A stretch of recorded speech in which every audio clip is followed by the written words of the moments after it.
Kemudian Rasulullah mengatakan, Aisyah, kalau kamu sakit, aku lebih sakit daripada kamu. Betul, akhirnya ketika pagi harinya Kanjeng Nabi mengalami sakit yang berkepanjangan kurang lebih selama 13 hari sampai Kanjeng Nabi menghadap kepada Allah Subhanahu wa Ta'ala. Tapi di titik akhir, ketika Kanjeng Nabi sudah sakit tanggal 12 Rabiul Awal, hari Senin atau mungkin sehari sebelumnya, saat itu Rasulullah sudah tidak kuat lagi. Bahkan Rasulullah dibopong dengan dua orang, Fadl bin Abbas dengan Sayyidina Ali bin Abi Thalib, untuk datang ke masjid melihat bagaimana sahabat saat itu. Karena Rasulullah tahu yang selama ini memimpin sholat Rasulullah, yang selama ini menemani sahabat Rasulullah. Andai kata Rasulullah gak keluar beberapa hari, pasti sahabat gelisah, sahabat tanya, ada apa dengan Nabi Muhammad? Nu'man atau Thauban, saya lupa, seorang sahabat yang dimana ketika itu ketok wajahnya pucat. 1 hari, 2 hari, wajahnya pucat. Ditangleti atau ditanya oleh sahabat, Nu'man, Thauban, sakit apa? Saya lihat wajahmu kok seperti ini. Panas atau mungkin sakit yang lainnya. Beliau mengatakan, wallahi enggak, demi Allah enggak, aku enggak sakit. Tapi yang aku rasakan saat ini kok sampai sakit seperti ini karena aku sudah 3 hari tidak berjumpa dengan Nabi Muhammad SAW. Kecintaan kepada Nabi Muhammad bisa sampai seperti itu.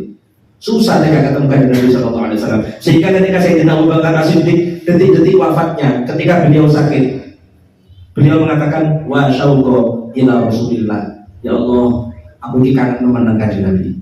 Detik-detik wafatnya Sayyidina Abu Bakar Siddiq, Sayyidina Abu Bakar Siddiq sudah merasa, ya Allah, aku kangen kanjeng Nabi. Ditambah lagi Sayyidina Utsman ketika akan wafat di bulan Ramadan sedang membaca Al-Quran. Sayyidina Utsman ditunggu oleh kanjeng Nabi buka di surga. Melalui apa? Melalui mimpi. Gak cukup sampai di situ, Sayyidina Husain cucunya kanjeng Nabi SAW yang pagi harinya akan berperang melawan ribuan orang atau ratusan orang. Dan Sayyidina Husain cucu Nabi, beliau hanya dengan segelintir orang dalam keadaan berpuasa, karena memang Sayyidina Husain nggak pernah kecuali berpuasa setiap harinya. Kemudian Sayyidina Husain di malam hari mimpi ketemu datuknya, Husain, besok buka sama saya, cara bahasa besok buka sama kakek. Dikasih tahu oleh Nabi Muhammad. Takut Sayyidina Husain? Enggak. Karena kenapa? Al-maut, kematian, itu adalah salah satu yang menghalangi orang solih untuk bertemu Allah, untuk bertemu Rasulullah. Sehingga setiap orang solih pasti ketika meninggal mereka senang. Man ahabba liqa Allah, ahabballahu liqa'ah. Barang siapa yang cinta bertemu dengan Allah, maka Allah pun akan cinta bertemu dengan dia. Mudah-mudahan kita bisa sampai ke derajat seperti itu. Ini sahabat tadi, ketika Rasulullah sudah sakit, kemudian Rasulullah mengatakan, Abu Bakar suruh jadi imam.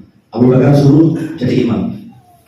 Kemudian Sayyidah Aisyah berkata kepada Nabi Muhammad, kanjeng Nabi, Abu Bakar ini orangnya halus, Abu Bakar ini orangnya lembut, Abu Bakar ini orangnya gak kuatan, nangisan, tersentuh kalau baca Al-Quran pasti nangis. Gimana engkau menyuruh beliau untuk jadi imam? Kemudian kanjeng Nabi mengatakan, wallahi, gak ada orang yang suka seandainya Abu Bakar menjadi imam. Karena kenapa? Mereka melihat kelemahan pada diri Abu Bakar. Maka ketika aku suruh Abu Bakar menjadi imam, aku ingin menghilangkan praduga-praduga daripada orang-orang tadi itu. Pembelaan, kecintaan kanjeng Nabi kepada Sayyidina Abu Bakar As-Siddiq.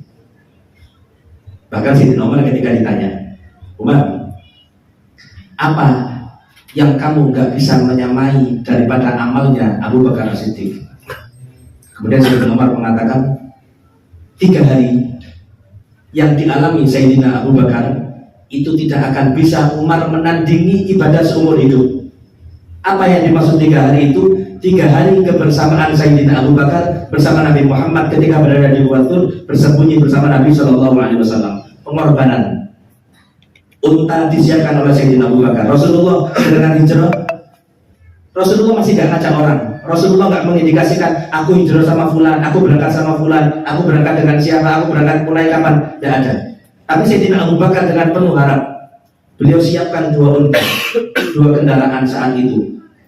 Perbekalannya beliau siapkan. Sayyidina Abu Bakar gak tahu bahwasanya beliaulah yang nantinya akan dipilih. Cuma dengan penuh keyakinan, penuh kecintaan, Sehingga kanjeng Nabi langsung menunjuk Sayyidina Abu Bakar sebagai Rafiq, sebagai orang yang menemani kanjeng Nabi SAW untuk melakukan perjalanan indah dari kota Mekah menuju kota Madinah. Sehingga dulu di Gua Tur selama 3 hari. Maka kata Sayyidina Umar bin Khattab, demi Allah 3 hari yang dialami Abu Bakar bersama Nabi Muhammad, Umar gak bakal bisa menandingi meskipun ibadah seumur hidupnya. Karena kenapa? Kebersamaan bersama kanjeng Nabi Muhammad SAW. Nggak cukup sampai di situ, Sayyidina Umar banyak melihat Abu Bakar ini lahu fadl, Abu Bakar yang punya keutamaan. Ketika ada Sulhul Hudaybiyah, suluh perjanjian damai di Hudaybiyah saat itu, ketika Rasulullah akan melakukan perjalanan umroh bersama sahabatnya. Singkat cerita, Rasulullah dihalangi, Rasulullah dicegat, dihadang, diembargo di situ. Kemudian Rasulullah berjanji atau mengadakan perjanjian, salah satunya dengan Suhail tadi, mengadakan perjanjian. Isi perjanjiannya, subhanallah, salah satunya, kalau ada orang Islam yang datang dari kota Madinah menuju kota Mekah, maka umat Islam gak berhak menuntut orang itu dikembalikan ke Madinah. Tapi kalau sebaliknya, ada orang Mekah yang kabur untuk masuk Islam datang ke kota Madinah, maka orang Madinah atau pihak Rasulullah itu harus mengembalikan orang itu kepada keluarganya.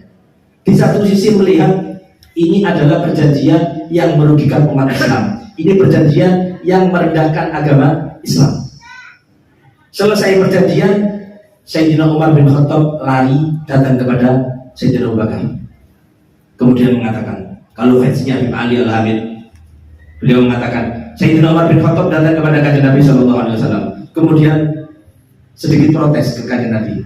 Protesnya bukan protes karena marah, tapi melihat kecemburuan kepada agama Islam ini.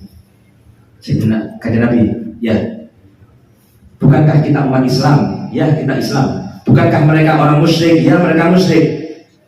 Tapi kenapa kita mengadakan perjanjian yang justru merugikan umat Islam?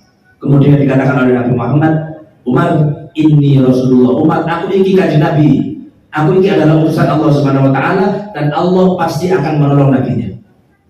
Gak mantap Sayyidina Umar, masih ragu-ragu, masih ada ketakutan dengan perjanjian yang dipandang sebagai merugikan umat Islam. Maka Sayyidina Umar lari kepada sahabat terdekatnya, yaitu Sayyidina Abu Bakar. Datang ke tendanya Abu Bakar. Ketika Sayyidina Abu Bakar keluar, diucapkan juga seperti ucapan Sayyidina kepada Nabi Muhammad. Abu Bakar, bukankah kita ini umat Islam? Ya, kita Islam. Bukankah mereka kaum musyrik? Ya, mereka musyrik.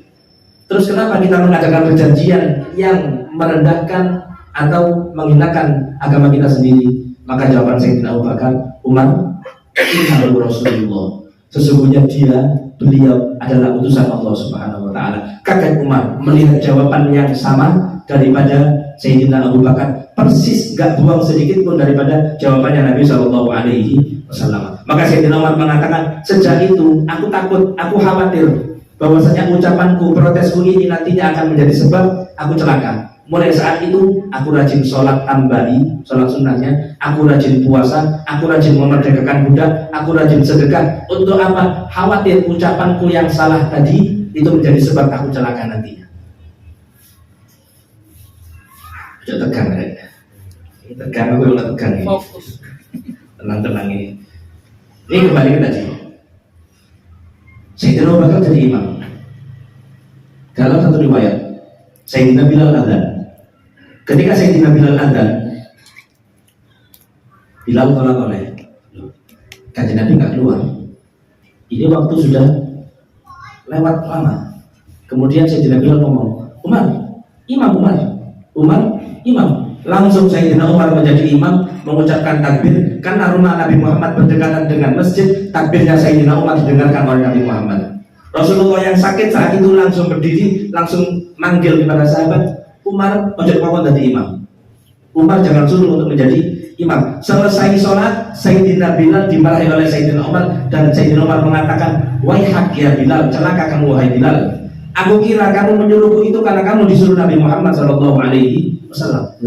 Tahu Sayyidina Umar bahwasanya orang yang dikehendaki untuk menjadi penggantinya, untuk menjadi penerusnya adalah Sayyidina Abu Bakar Siddiq radhiyallahu taala anhu. Dan di pada saatnya ketika Rasulullah sudah detik-detik sakit di pangkuan Siti Aisyah, Rasulullah ada di pangkuan Siti Aisyah, kemudian masuk di kamar Siti Aisyah atau di rumah Siti Aisyah, satu sahabat yang dalam kitab tidak disebutkan namanya, ada yang mengatakan itu Sayyidina Ali sedang membawa siwak di tangannya. Rasulullah hanya bisa melirik, ucapan sudah berat, badan sudah gak kuat. Rasulullah melihat siwak yang dipegang oleh Imam Ali radhiyallahu anhu. Kemudian dengan kecerdasan yang dimiliki oleh Siti Aisyah, dipanggillah Sayyidina Ali. Wahai Imam Ali, saya minta siwak jenengan, saya minta siwak Anda. Kemudian diberikan siwaknya Sayyidina Ali. Dilihat siwak ini kering. Kalau kita bicara syariat, kita bicara sunnah, maka siwak itu dibasahi dulu. Seperti jenengan lekatnya sikatan pasti kumur-kumur ambil membasahi sikat gigi. Dibasahi siwaknya Sayyidina Ali dengan apa? Dengan air ludahnya Siti Aisyah, dimasukkan ke mulutnya Siti Aisyah. Setelah basah lunak, kemudian dimasukkan ke mulut Nabi SAW. Sehingga dalam sejarah dikatakan istri yang di antara istri yang bangga dengan Nabi Muhammad daripada istri-istri yang lain adalah Siti Aisyah. Karena kenapa? Akhir hayatnya Nabi Muhammad, air liurnya itu bercampur dengan air liurnya Nabi SAW. Disiapkan kepada kanjeng Nabi SAW. Kemudian Rasulullah saat itu langsung beliau meninggal dunia. Tapi sebelum meninggal dunia beliau mengatakan Ar-Rafiq Al-A'la, Ar-Rafiq Al-A'la, Ar-Rafiq Al-A'la. Rafiq Al-A'la artinya surga. Ya Allah, aku milih surga. Ya Allah, aku milih surga. Datang malaikat, 3 malaikat yang datang, malaikat Jibril, malaikat Israfil, dan malaikat Israel yang datang untuk mencabut ruhnya Nabi SAW saat itu. Meninggal tepat pagi di hari Senin, dan saat itu langsung para sahabat saat itu menunggu di depan rumahnya kanjeng Nabi SAW. Mata Rasulullah, meninggal Rasulullah, meninggal Rasulullah. Sayyidina Umar keluar sambil berteriak, siapa yang bilang Muhammad Rasulullah mati, maka akan saya tebas lehernya. Ketahuilah Muhammad tidak mati. Yang mengatakan itu adalah orang munafik, kata Sayyidina Umar. Demi Allah, Muhammad saat ini sedang dipanggil Allah sebagaimana Allah memanggil Nabi Musa alaihissalam, dan nantinya Muhammad akan kembali lagi ke sini. Ketika orang sudah bingung, orang sudah ketakutan, sebagian ada yang takut dengan ucapan Sayyidina Umar, sebagian ada yang meyakini Nabi Muhammad sudah meninggal dunia. Datanglah Sayyidina Abu Bakar As-Siddiq dan mengatakan, ansyid ya Umar, diam wahai Umar, dengarkan wahai Umar. Mangkana ya'budu Muhammadan fa innahu qad mat, wa mangkana ya'budullah fa innahu hayyun la yamut. Barang siapa yang menyembah Muhammad, maka Muhammad mati, telah meninggal dunia. Dan barang siapa yang menyembah Allah, maka Allah tidak akan pernah meninggal dunia, karena Allah maha hidup. Kemudian beliau membacakan satu ayat, wa ma Muhammadun illa rasul qad khalat min qablihi rusul afa in mata aw qutila qalabtum ala aqabikum ila akhiril ayat. Kemudian Sayyidina Umar sampai tersimpuh, duduk gak mampu berdiri, dan mengatakan, demi Allah, seolah-olah aku tidak pernah mendengarkan ayat ini. Kecintaan Sayyidina Umar kepada Nabi Muhammad SAW digambarkan sampai beliau gak percaya kalau orang yang dicintainya diambil oleh Allah Subhanahu wa Ta'ala. Maka dari itu, ma'asyiral hadirin jamaah Majelis Darul Anwar rahimakumullah, ayo kita teladani kanjeng Nabi SAW.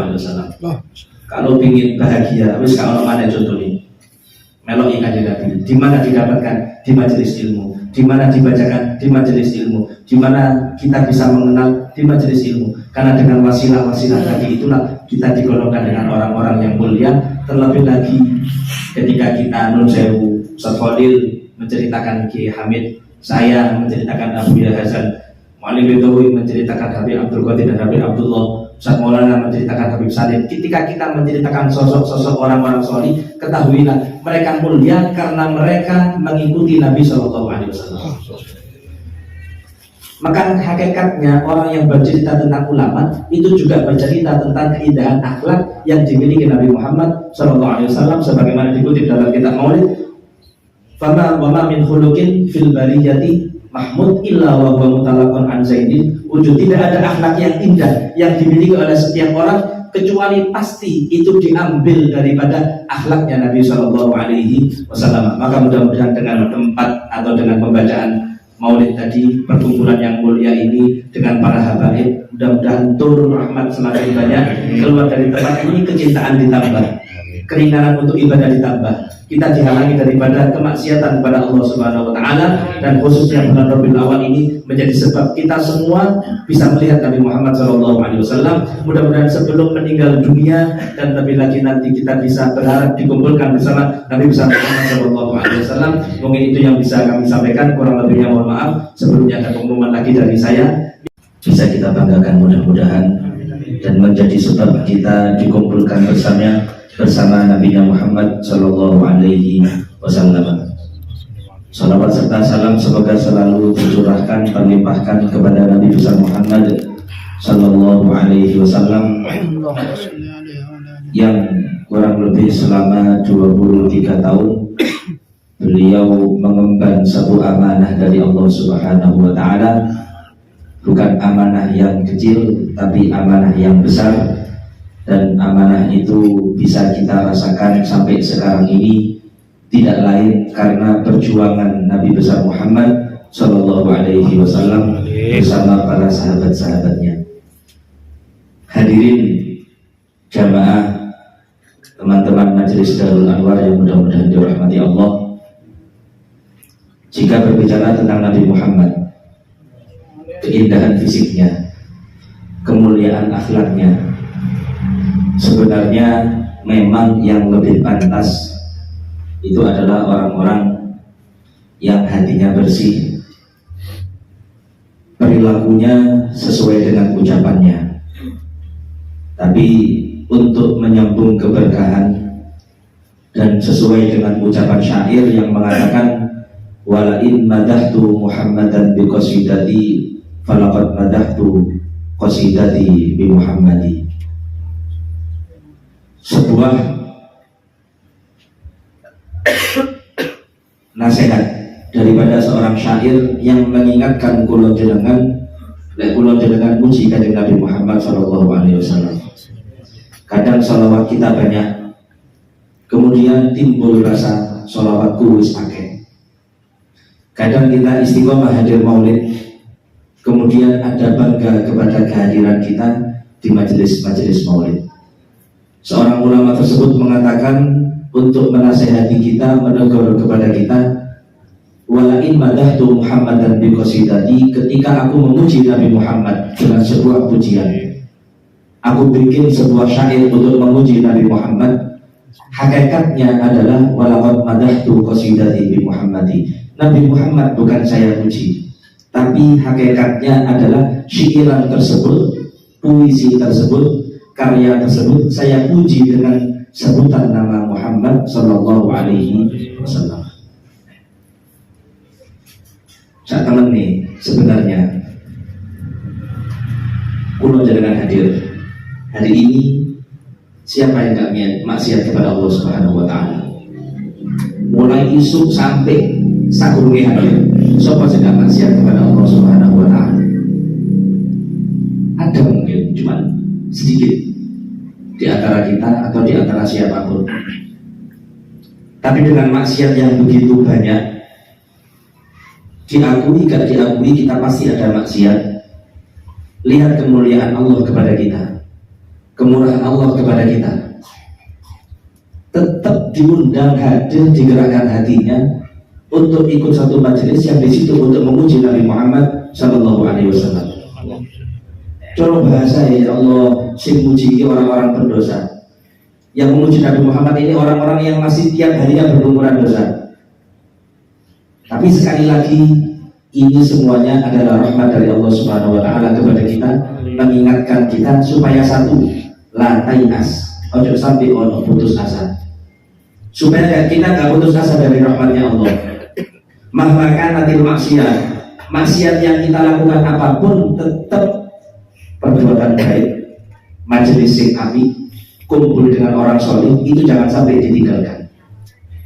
Maka dari itu ketika menceritakan sejarah seorang ulama, ketika menceritakan sejarah seorang nabi, hadirkan hati kita di situ supaya kita bisa merasakan apa yang beliau lakukan, supaya kita bisa tahu apa yang beliau korbankan untuk umat ini. Dalam satu Al-Quran surat Al-Nasr, idza jaa nasrullahi wal fath wa ra'aitan nasa yadkhuluna fi dinillahi afwaja fasabbih bihamdi rabbika wastaghfir innahu kana tawwaba. Ini adalah salah satu ayat atau salah satu surat yang ada hubungannya ataupun kaitannya dengan surat Al-Fatih. Inna fatahna laka fatham mubina liyaghfira lakallahu ma taqaddama min dzambika wa ma ta'akhkhara. Ketika itu tahun 9 Hijriah. Tahun 9 ketika Rasulullah berada di kota Mekah akan melaksanakan satu ibadah yang agung, yaitu ibadah haji yang diberi nama Hajjatul Wada'. Lagi takoni kanjeng Nabi haji piro? Jawabannya kanjeng Nabi haji sekali ketika di Madinah. Kanjeng Nabi haji sekali ketika di Madinah, tapi ketika Rasulullah ada di Mekah, kanjeng Nabi haji lebih dari 1 kali. Jadi ketika di Madinah Rasulullah haji sekali, yaitu Hajjatul Wada, haji perpisahan. Subhanallah, dalam khutbahnya ketika itu Rasulullah menyampaikan beberapa wasiat, beberapa pesan. Dan di antara pesannya, saya nggak hafal bahasa Arabnya, cuma kurang lebih beliau menyampaikan, la'ali, mungkin aku nggak bisa ketemu ambil awakmu setelah tahun ini. Satu isyarat dari ucapan Nabi Muhammad. Memang nggak ada yang tahu di antara sahabat kapan Rasulullah akan wafat, kapan Rasulullah akan dipanggil oleh Allah Subhanahu wa Ta'ala. Tapi setiap ucapan, setiap kejadian itu menunjukkan, mengindikasikan bahwasanya saat itu kanjeng Nabi akan meninggal dunia. Kemudian Rasulullah mengatakan dalam hadis yang begitu panjang, salah satunya tadi, bahwasanya mungkin setelah ini aku tidak akan tahu bisa bertemu dengan kalian lagi atau tidak. Bahkan ketika membahas hadis Muharram, puasa Asyura, kanjeng Nabi dahulu, lain bagi itu ilal qabil asuman natasi. Andai kata aku diberi umur panjang sama Allah sampai tahun depan, tanggal 9 pun aku akan puasa. Tapi tahun depan kanjeng Nabi sudah tidak ada. Ini semua hadis-hadis yang berkaitan dengan wafatnya Nabi Muhammad. Saat itu memang sahabat belum atau tidak menyadari. Turun ayat ketika Hajjatul Wada, Inna fatahna laka fatham mubina liyaghfira lakallahu ma taqaddama min dzambika wa ma ta'akhkhar. Dan juga ayat di surat Al-Maidah itu, atmamtu raditu lakumul islam al-yawma akmaltu lakum dinakum wa atmamtu alaikum ni'mati wa raditu lakumul islama dinan. Ini semua ayat membahas Islam sempurna, Islam tidak ada kurangnya, Islam yang dibawa Nabi Muhammad telah selesai. Maka saat itu sahabat bergembira, sahabat senang, sumringah karena perjuangan selama 23 tahun yang mereka melihat sendiri perjuangan Nabi Muhammad. Bahkan di antara mereka ada yang selalu mengikuti bersama Nabi Muhammad. Saya ketika membaca salah satunya Islam Umar, Islam Khalid bin Walid, itu rasanya awak diri itu masuk dalam hadis kullu mati yadkhulunal jannah. Itu harus dalam hadis wallahi la a'lamu wahidun min ummati finnar. Kita harus ada masuk di hadis tersebut. Dan mudah-mudahan memang sama Allah ditakdir seperti itu. Dimana ketika Sayyidina Umar belum masuk Islam, kanjeng Nabi mengatakan dalam doanya, Allahumma izzatul Islam bi ahadi Umarin. Ya Allah, bi habir rajulain ilaik. Banyak riwayat, banyak hadis. Salah satunya, ya Allah, muliakan agama Islam ini dengan salah satu dua Umar. Satu Amr bin Hisham Abu Jahal, dua Umar bin Khattab. Kemudian turunlah hidayah kepada Sayyidina Umar bin Khattab. Ketika Khalid bin Walid akan masuk Islam dan Rasulullah sudah hijrah ke Madinah, saat itu Khalid bin Walid sumpah bingung, apa sing kali tak lakoni. Mekah saat ini berbeda dengan Mekah ketika Rasulullah belum ada. Akhirnya Khalid bin Walid maju mundur, aku kata Islam apa enggak. Saat datang ke kota Madinah untuk mengucapkan syahadat Islam di hadapan Nabi Muhammad, kemudian sahabat bilang kepada Khalid bin Walid, wallahi, demi Allah, awakmu Khalid mesti ditanya kanjeng Nabi Muhammad SAW. Rasulullah sudah menantikan Islamnya Khalid bin Walid. Enggak cukup sampai di situ, Suhail, bapaknya Abdullah sama dua sahabat kakak adik, siapa itu? Saya lupa. Suhail, sahabat Suhail kalau nggak salah. Abahnya itu orang yang paling memusuhi kanjeng Nabi SAW. Ketika kanjeng Nabi atau anak-anaknya masuk Islam dan banyak di situ orang yang masuk Islam, Suhail tetap gak mau masuk Islam. Tapi kanjeng Nabi mengatakan, mudah-mudahan Suhail kelak nanti akan menjadi orang yang berjasa dalam agama Islam. Ternyata Allah takdirkan dalam ucapannya sabdanya Nabi Muhammad. Rasulullah wafat, orang Mekah banyak yang murtad, banyak yang keluar dari agama Islam. Kemudian Suhail, beliau berdiri di samping Ka'bah dan beliau teriak mengatakan, kalau kalian Islamnya karena menyembah Muhammad, maka Islam kalian selesai. Tapi kalau kalian Islamnya karena cinta kepada Muhammad, tetap ada Rasulullah, gak ada Rasulullah, maka tetap Islam harus tambah kuat dengan wafatnya Nabi Shallallahu Alaihi Wasallam. Melihat ucapan itu, kalau saya nggak salah Abdullah bin Suhail yang sampai nangis, dan beliau mengatakan betul yang disabdakan kanjeng Nabi Muhammad Shallallahu Alaihi Wasallam. Nggak cukup sampai di situ, banyak hadis yang menceritakan bagaimana dulunya kanjeng Nabi berdoa A, B, C, tapi semuanya dikabulkan. Imam setelah kanjeng Nabi meninggal dunia atau ketika kanjeng Nabi masih hidup. Maka dari itu ucapan tentang hadis bahwasanya aku ingin umatku kabeh masuk surga. Kullu ummati yadkhuluna jannah. Kabeh umatku masuk surga. Mudah-mudahan kita termasuk yang ada dalam hadis tersebut. Ketika turun alam nasyrah laka sadraka wa wada'na 'anka wizraka alladhi anqadha dhahrak, sampai wala saufa yu'tika, surat At-Taha berarti wala saufa yu'tika rabbuka fatarda. Sungguh Allah akan memberi kepada kamu wahai Muhammad sampai kamu betul-betul ridho. Turun ayat tersebut lalu Rasulullah mengangkat tangan dan mengatakan, wallahi demi Allah, aku nggak ridho ya Allah ada satu di antara umatku yang masuk neraka. Mudah-mudahan kita juga yang masuk dalam hadis tersebut, doa tersebut. Maka dari itu berkaitan dengan hadis tadi, berkaitan dengan cerita tadi, ketika turun beberapa ayat, semua sahabat senang, semua sahabat gembira, kecuali Sayyidina Abu Bakar As-Siddiq saat itu. Sayyidina Abu Bakar As-Siddiq nangis. Kenapa? Karena beliau paham diutusnya Nabi Muhammad untuk menyempurnakan agama Islam. Apabila sudah selesai agama Islam ini dengan sempurna, berarti selesai pula kerasulan atau tugas daripada Nabi besar Muhammad Shallallahu Alaihi Wasallam. Betul. Bulan Safar akhir, bulan Safar akhir. Ada yang mengatakan awal Rabiul Awal.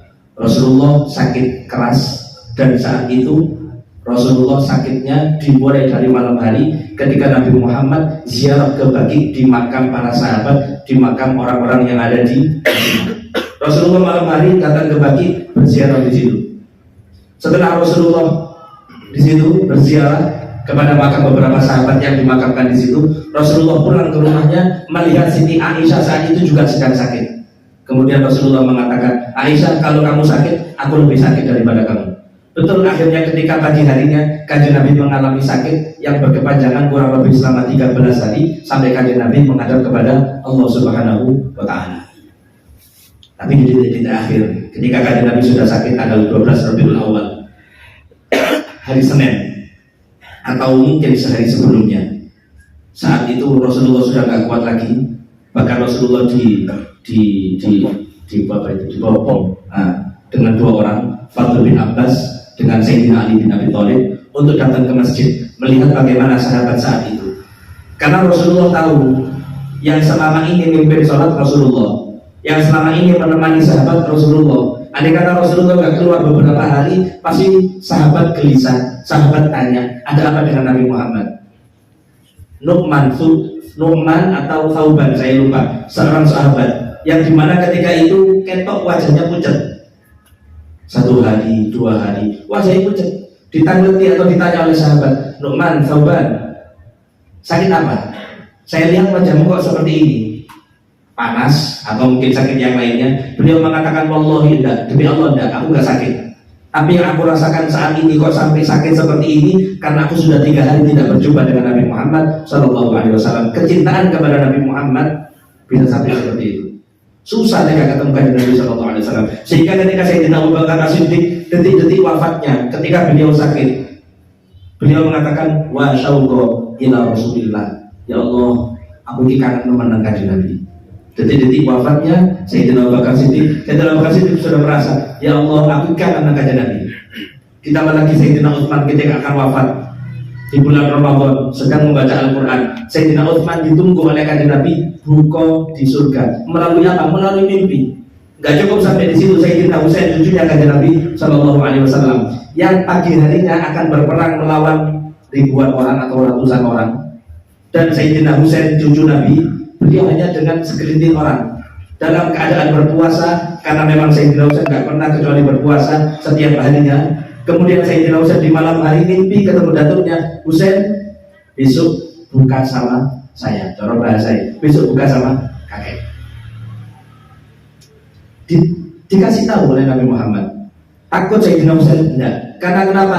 Al-maut, kematian, itu adalah salah satu yang menghalangi orang solih untuk bertemu Allah, untuk bertemu Rasulullah. Sehingga setiap orang solih pasti ketika meninggal mereka senang. Man ahabba liqa Allah, ahabballahu liqa'ah. Barang siapa yang cinta bertemu dengan Allah, maka Allah akan cinta bertemu dengan dia. Mudah-mudahan kita bisa sampai ke derajat seperti itu. Ini sahabat tadi, ketika Rasulullah sudah sakit, kemudian Rasulullah mengatakan, Abu Bakar suruh jadi imam. Abu Bakar suruh jadi imam. Kemudian Sayyidah Aisyah berkata kepada Nabi Muhammad, kanjeng Nabi, Abu Bakar ini orangnya halus, Abu Bakar ini orangnya lembut, Abu Bakar ini orangnya gak kuatan, nangisan, tersentuh kalau baca Al-Quran pasti nangis. Gimana engkau menyuruh beliau untuk jadi imam? Kemudian kanjeng Nabi mengatakan, wallahi, gak ada orang yang suka seandainya Abu Bakar menjadi imam. Karena kenapa? Mereka melihat kelemahan pada diri Abu Bakar. Maka ketika aku suruh Abu Bakar menjadi imam, aku ingin menghilangkan praduga-praduga daripada orang-orang tadi itu. Pembelaan, kecintaan kanjeng Nabi kepada Sayyidina Abu Bakar As-Siddiq. Bahkan Sayyidina Umar ketika ditanya, Umar, apa yang kamu gak bisa menyamai daripada amalnya Abu Bakar As-Siddiq? Kemudian Sayyidina Umar mengatakan, 3 hari yang dialami Sayyidina Abu Bakar itu tidak akan bisa Umar menandingi ibadah seumur hidup. Apa yang dimaksud 3 hari itu? 3 hari kebersamaan Sayyidina Abu Bakar bersama Nabi Muhammad ketika berada di Gua Thur, bersembunyi bersama Nabi Shallallahu Alaihi Wasallam. Pengorbanan. Unta disiapkan oleh Sayyidina Abu Bakar. Rasulullah dengan hijrah, Rasulullah masih gak ngajak orang. Rasulullah gak mengindikasikan aku hijrah sama fulan, aku berangkat sama fulan, aku berangkat dengan siapa, aku berangkat mulai kapan. Tidak ada. Tapi Sayyidina Abu Bakar dengan penuh harap, beliau siapkan 2 unta, 2 kendaraan saat itu. Perbekalannya beliau siapkan. Sayyidina Abu Bakar gak tahu bahwasanya beliaulah yang nantinya akan dipilih. Cuma dengan penuh keyakinan, penuh kecintaan, sehingga kanjeng Nabi langsung menunjuk Sayyidina Abu Bakar sebagai rafiq, sebagai orang yang menemani kanjeng Nabi SAW untuk melakukan perjalanan indah dari kota Mekah menuju kota Madinah. Singgah dulu di Gua Thur selama 3 hari. Maka kata Sayyidina Umar bin Khattab, demi Allah 3 hari yang dialami Abu Bakar bersama Nabi Muhammad, Umar gak bakal bisa menandingi meskipun ibadah seumur hidupnya. Karena kenapa? Kebersamaan bersama kanjeng Nabi Muhammad SAW.